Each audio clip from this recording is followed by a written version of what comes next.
குடியாத்தம் அரசு தலைமை மருத்துவமனையில் மருத்துவம் பணிகள் மற்றும் ஊரக நலப்பணிகள் இயக்குனர் இளங்கோ மகேஸ்வரன் ஆய்வு. வேலூர் மாவட்டம் குடியாத்தம் அரசு தலைமை மருத்துவமனையில் மருத்துவம் பணிகள் மற்றும் ஊரக நலப்பணிகள் இயக்குனர் இளங்கோ மகேஸ்வரன் திடீர் ஆய்வு மேற்கொண்டார். மருத்துவமனையில் உள்ள ஓபி மற்றும் மருத்துவர்களின் சிகிச்சை குறித்தும் கேட்டறிந்தார்.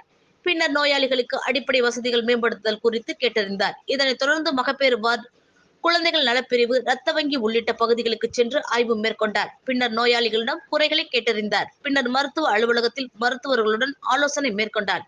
இதில் மாவட்ட மருத்துவமனை இணை இயக்குனர் கிஷோர், தலைமை மருத்துவமனையின் அலுவலர் மாறன்பாபு, மருத்துவர்கள் மஞ்சுநாத், சதீஷ், அனிதா உள்ளிட்ட மருத்துவர்கள் பலர் கலந்து கொண்டனர்.